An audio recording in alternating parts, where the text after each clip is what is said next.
Assalomu alaykum va rahmatullohi va barakatuh. Oyat Marozalar kanaliga xush kelibsiz.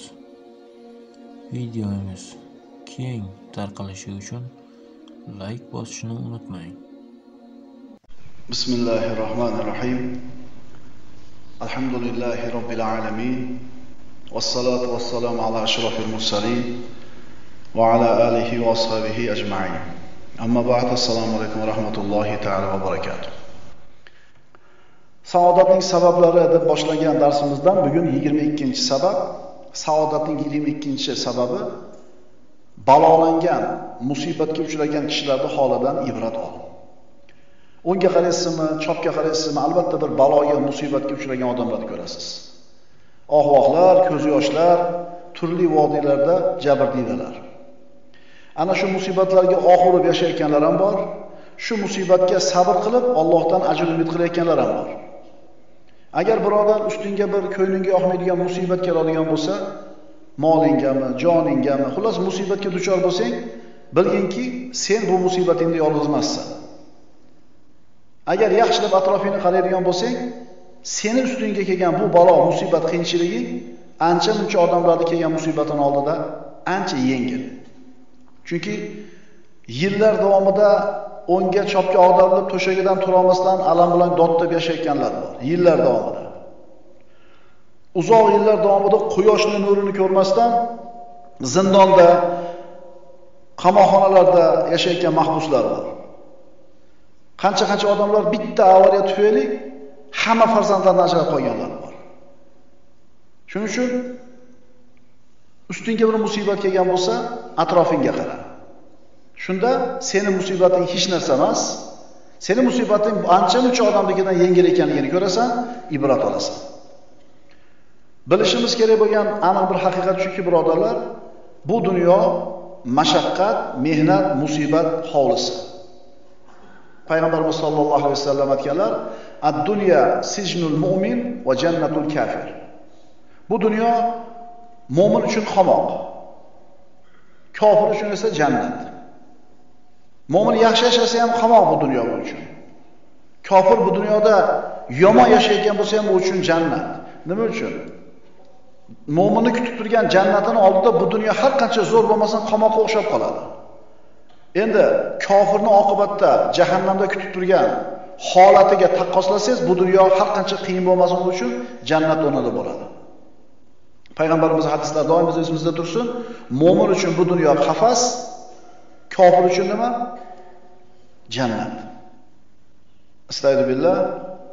Va tabayyana lakum kayfa fa'alna bihim va darabna lakumul amsal. Qasrlar bor, kunduzlar odam bilan to'ldir, kechga borib huvlab qoladi.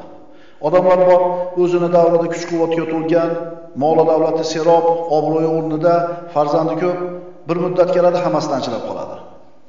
To'satdan o'lim, faqirlik, musibat keladi. Va tabayyana lakum kayfa fa'alna bihim va darabna lakumul amsal. Alloh azza va jalla aytayapti, axir ularni qanday halok qilganimiz ham sizlarga ma'lum edi. Biz sizlar uchun qancha misollar keltirgan edik. Musibat keladi. Ustingga kelgan musibat, birinchi bilishing kerak bo'lgan narsa shuki, ustingga kelgan musibat Allohning izni bilan bo'ldi. Bu bizning e'tiqodimiz. Alloh xohlamaganida shu musibat kelmas edi. Ikkinchidan, ustingga kelgan bu musibat o'zingizning fe'ling tufayli keldi. Ma asobakum min musibatin fa bima kasabat aydikum va ya'fu an kathir. Nima musibat kelsa, o'zing qilgan ish tufayli keldi, ya'ni men ko'p qilgan xatolaringni jazosini bermasam kechiraman deyapti Alloh taolo. Ikkinchidan, bu musibat o'zimizning fe'limizdan keldi. Uchinchidan, mana shu musibat sodir bo'lishidan avval Lavhul Mahfuzda bitilgan edi. Chunki ana shu aqida darslarimizda o'qiganmiz, Alloh taolo qalamni yaratdi, yoz dedi. Nimani yozaman dedi qalam? Hali osmonni yer yaralmay 50 ming yil avval bo'lyapti bu ish. Osmon yer yaralmadi, 50 ming yil avval Alloh qalamga yoz dedi. Nimani yozaman dedi? Maqodira kulli shay. Mana shu borliqda bo'ladigan hamma ishlarning taqdirini. Shuning uchun bu ustingga kelgan musibat haqidagi tasavvuring to'g'ri bo'lsin. Tasavvuring tuzat ol. Chunki seni mana shu hayot haqidagi fikring, o'ying, tasavvuring qanday bo'lsa, hayoting shunga yarasha bo'ladi. Qaytarib aytaman. Bu hayotda bo'layotgan ishlar haqidagi tasavvuring, bu hayot haqidagi o'lchov tushunchang to'g'ri bo'lgandan keyin hayoting to'g'ri bo'ladi. Nimaga to'g'rasan? Nimaga to'g'rasan? Men manaqa bo'lsa ham mana bo'lyapti-yu. Palonchilar anaqa bo'lsa ham manaqa bo'lyapti-yu. Mana shu tasavvurning noto'g'riligidan kelib chiqadi. Agar ustingga kelgan bir balo musibat haqida tasavvuring to'g'ri bo'lsa, bu musibat seni baxtsiz qilmaydi. Agar ustingga kelgan musibat haqida tasavvuring noto'g'ri bo'lsa, bu musibat seni baxtsiz qiladi. Ikkala holatda ham musibat turibdi ustingda. Musibat haqida to'g'ri fikr qanaqa bo'ladi? Musibat keldi. Mo'min odam bu musibatga ikki xil qaraydi. Birinchisi, bu musibat meni o'zi qilgan xatoyim, kamchiligim uchun keldi. Mendan xato o'tdi, Alloh taolo bir musibat deb berdi, shu bilan shu xatoyimni kaforat qiladi. Banda Allohga tavba qilmay qo'ysa, gunohlari ko'payib ketsa, Alloh yaxshi ko'rsa bitta baloni berar ekanda, bitta qilgan xatosiga bitta jazoni berib turib, bu yoqda yana 10 ta gunohini Alloh taolo gunohini kechirib tashlaydi. 10 ta gunohni o'chirib tashlaydi. Demak, musibat kelgandagi birinchi fikrimiz qanaqa bo'ldi? Qilgan gunohlarimga kaforat bo'ldi deydi, Allohga hamd aytadi. Ikkinchi qarashchi. Ikkinchi qarash darajasini, martabasini ko'tarish uchun bo'ldi. Ya'ni musibat keldi, qaradingiz, bildingiz, onangizni xafa qildingiz, falonchilar haqqini yeb qo'yuvdingiz, falonchilar uruvdingiz, falonchilar, xullas bir xatoingizni topdingiz, shunga kaforat bo'ldi dedingiz. Endi ikkinchi holatda unaqa ishingiz yo'q bo'lsa ham keldi. Shunda ham yutuqdasiz. Chunki Alloh taolo sizni darajangizni ko'tarishni xohladi. Qaytarib aytamiz, ustingga kelgan musibat haqida tasavvuring to'g'ri bo'lsa, bu musibat seni baxtsiz qilmaydi. Birodar, o'zingni o'rgat sabr qilishlikka. Tuyani ham eplab toshni ustiga ham cho'kishlikka o'rgatar ekan odamlar. Tuya toshga cho'kmas ekan, oyog'i botadi, lekin shunga ham o'rgatsa bo'lar ekan. Oyog'ini varasab minishga o'rgatishyapti. Ma'qulmi? Jazavaga tushsangiz ham, rozi bo'lsangiz ham, shukr qilsangiz ham musibat keladi. Shuning uchun birodar, ustingga bir musibat keladigan bo'lsa, atrofingdagi odamlarga taqqoslab ko'r. Sendan avval yashab o'tgan ko'p odamlar bor. Ularda mashaqqatlarga tenglab ko'rginda, shunda seni baloying hech narsa emasligini tushunasan. Ahvoling yengilligini, holating og'irmasligini tushunasan. Shunda Allohga hamd aytasan, qo'lingda qolgan yaxshiliklar uchun Alloh taolaga shukr keltirasan. Qo'lingdan ketgan narsa uchun savob umid qilasan. Shuning uchun birodar, atrofingda balolangan odamlarni qaraginda, ularning holidan ibrat olgin. Ishing yurishmayaptimi? Ozgina qarzing bor, uzolmayapsanmi? Tomni yopa olmayapsanmi? To'yga pul yetkiza olmayapsanmi? Musibatmi bu? Ayrim yurtlarda urush birodarlar. Ocharchilik, yana boshqalarda suvsizlik, qahatchilik, tinimsiz tabiiy ofatlar bo'lib turibdi.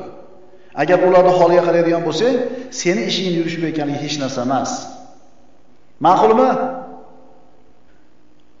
Shuning uchun har safar aytamiz, dunyo ishlarida, dunyo matohi ishlarida o'zimizdan holi xarobroq odamga qarasak, shukr keltirmay ilojimiz yo'q. Biz qaysi tomonga qarashni bilishimiz kerak. Mana endi insonning ustiga bir musibat kelgan bo'lsa, mana shu musibatini yengil qiladigan omillar bor. Birinchidan, mana shu musibatga agar sabr qilib shukr keltirib rozi bo'lsang, Alloh senga ajr beradi. Musibatni yengillatadi. Ikkinchidan, o'ziga o'xshagan musibat egalaridan ibrat olish. Qarasa, bunaqa musibatda bitta o'lmas ekan. Ko'pchilik kuyibdi puliga, dollar almashuvdi. Bitta senmasda kuygan. Senga o'xshab shu musibatdan aziyat chekkanlar ko'p. Yolg'iz emassan, yengillatadi. Uchinchidan, senikidan ko'ra kattaroq musibati bor odamni qarab turib, "Men meniki kichkina o'g'il oldida" deysan. To'rtinchidan, mana shu musibat seni Robbingni eshigiga olib bordi. Qarangda, musibat sizga Robbingizni eslatdi. G'aflatga tushib qolyapsiz, Allohni ishni o'rganasiz. Tishingiz og'rib kechasi uxlamaganingizda Alloh deysiz. Addushi Alloh deysiz. Tishingiz og'rimagan paytda uxlayverardingiz. Shunday emasmi? Demak, to'rtinchidan bu musibat senga kim eslatdi? Allohni eslatdi. Beshinchidan, bu musibat seni diningda emas, iymoning salomat. Chunki mo'min odam uchun eng qadrli, qiymatli narsa bu uni iymoni, uni dini. Fala tajal musibatana fi dinina. Parvardigor musibatimizni dinimizda qilib qo'ymagin. Iymonimiz salomat bo'lsin. Har qancha musibat bo'lsa sabr qilamiz, har qancha qiyinchilik bo'lsa ko'taramiz, bitta o'lsak qutulamiz bu dunyoning musibatidan. Ammo dinimizda qilmagin. Dinimizni yutqizib qo'ymaylik. 6-dan kengchilikda yurib Allohni esdan chiqarib qo'ygandan ko'ra, mana shunaqa musibatga uchrab turib Allohni eslab turganing yaxshi. Ma'qulmi? Hamma yo'g'iz 5 bo'lsa Alloh deb biz aytyapmiz-ku mana. Kengchilikda yashab Allohni unutib qo'ygandan ko'ra, ancha-muncha musibatga uchrab turib Alloh deganing sen uchun yaxshi. 7-dan ustingga kelgan musibatni ketkizishlikka senda hech qanaqa chora yo'qligini tan olishing. Alloh yozgan ekanmi? Demak bo'ldi shu narsa. Endi musibat kelgandan keyin nima hiylang qoladi desa, shu hiyla qilmaslik. 8-dan va bularning hammasi Alloh taoloning ixtiyori bilan bo'layotganligini bilishing. Shu 8 ta omilni bir qator eslatib qo'ysang, ustingga kelgan musibat nima bo'ladi? Yengil bo'ladi. Astagfirullah. Va asa an takrahu shay'an wa huwa khayrun lakum va asa an tuhibbu shay'an wa huwa sharrun lakum wallohu ya'lamu wa antum la ta'lamun. Zotan sizlar o'zingiz uchun yaxshi bo'lgan narsani yoqtirmasligingiz va siz uchun yomon bo'lgan narsani yaxshi ko'rishingiz mumkin. Alloh bilur, sizlar bilmassiz. Sen yomon deb o'ylayotgan shu musibatda senga foyda bor. Robbing shuni yozdimi? Rozi bo'l, shukr keltir, hamd ayt. Alloh taolo undan keyin senga yaxshiliklarni ato qiladi. Bu masalada payg'ambarimiz sollallohu alayhi vasallam siz bilan bizga birodarlar yorqin namuna. U zot sollallohu alayhi vasallamning ustlariga ichki chavoqlarni tashlashdi. Sajda qilib turganlarida kelib bo'yinlarini oyog'i bilan ezishdi. Tovonlari qonadi. Yuzlari yorildi. Iqtisodiy qamalda qolib ochlikka duchor bo'ldilar. Makkadan quvildilar. Tishlari sindi. Pokiza ayollarga tuhmat qilindi. Uhudda 70 ta sahobasi shahid bo'ldi. Biru Mauna fojiasida xiyonat bilan 40 ta qori sahobasi qatl qilindi. Rasululloh o'zining 7 ta farzandidan 6 tasini o'zi qo'li bilan ko'mganlar. Bitta farzandi yo'qotsa, ota-ona uchun qanchalar katta musibat. 7 ta farzandidan 6 tasini Rasululloh o'zining qo'li bilan ko'mganlar. Musibatmi? Qornini ochligini, qattiqligidan bitta emas, 2 tadan tosh balab urgan Rasululloh. Shoir, kohin, munajjim, majnun degan tuhmatlarga duchor bo'ldi. Lekin hammasiga payg'ambarimiz sollallohu alayhi vasallam rozi edi, shukr keltirdi, qanoat qildi. Alloh taolo najotni berdi. Albatta bularning bari katta ulkan sinov imtihon edi. Biz ustimizga bir musibat kelsa, Rasulullohning ko'rsatmasi turibdi bizga. U zot aytadilar, birortalar ustinglarga bir musibat kelsa, meni vafot etganimni eslanglar. Shunda shu musibati yengil bo'lib qoladi. Chunki Muhammad alayhisolamning vafoti siz bilan biz uchun eng katta musibat. Bu musibatda oldida boshqa musibatlar hech narsa bo'lmay qoladi. Shu narsani eslat o'zingga birodar. Muhammad sallallohu alayhi vasallamdan avval yashagan anbiyolar. Ularga musibatlar kelmadimi? Zakariya alayhisalom qatl qilindi, Yahyo alayhisalom so'yildi, Musa alayhisalom suv yoqizildi, Yusuf alayhisalom quduqqa tashlandi, keyin tuhmatga qolib qamoqda o'tirdi, Ibrohim alayhisalom o'tga uloqtirishdi. Bu koinotning sunnati ekan. Bu hovli, bu dunyo hovlisi mehnat, mashaqqat hovlisi ekan. Doimiy suratda bir huzur halovat, doimiy suratda kengchilik bo'lishi mumkin emas. Agar shunday bo'lishi mumkin bo'lganda payg'ambarlar chiqarsa bir mashaqqat chekmagan bo'lardi. Salaf solihinlarning yo'llari ham shunaqa bo'lgan birodar. Umar ibn Hattob mehrobda turganda xanjar urildi. Usmon ibn Affon 80 dan o'tgan oqsoqol Qur'on o'qib o'tirgan joyida qatl qilindi. Ali ibn Abi Talib roziyallohu anhu masjidga kirganda boshiga qilich urildi. Qancha imomlar qamchilarga duchor bo'lishdi. Qancha oriflar, ulamolar qamoqqa olindi. Qancha bir taqvodor insonlar tuhmat bo'xtonga qoldi. Imom Buxoriy zotlar yurtiga sig'may qoldi. Astagfirullah. Am hasibtum an tadkhulul jannata wa lamma ya'tikum mathalul ladina khalaw min qablikum massathumul ba'sa wa dharra wa zulzilu. Yoki ey mu'minlar, sizlardan ilgari o'tgan zotlar ibrati sizlarga kelmay turib, jannatga kirishni o'yladingizmi? Avvalgilarga sinov kelganda sizlarga ham keladi. Ularga balo va musibatlar ustma-ust kelib, shunday larzaga tushgan edilar. Demak, musibat keladi. Kishini dinida qanchalar salobati katta bo'lsa, iymoni qanchalar quvvatli bo'lsa, imtihon, sinov, musibat shunga yarasha keladi. Iymoni eng quvvatli bo'lgan, salobatli bo'lgan kishilar anbiyolarmidi?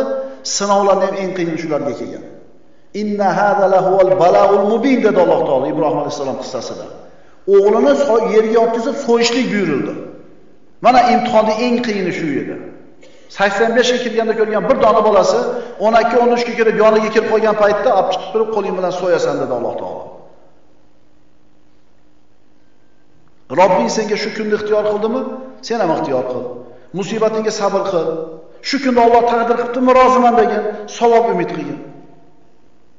Ustingga kelgan balolarni atrofingdagi odamlarning ustiga kelgan balolarga taqqoslab ko'r. Bu dunyoda sendan avval yashagan odamlarning musibatiga taqqoslab ko'r, tenglashtirib ko'r. Shunda sening ustingdagi musibatlar hech narsa emasligi ma'lum bo'ladi. Shunda Allohga hamd aytasan. Robbing seni qo'lingda qoldirgan boshqa yaxshilar uchun shukr keltirasan. Qo'lingdan ketgan narsalar uchun esa savob umid qilasan. Saodatning 22-sababi balolangan kishilarning holidan ibrat ol. Assalomu alaykum va rahmatullohi va barakatuh.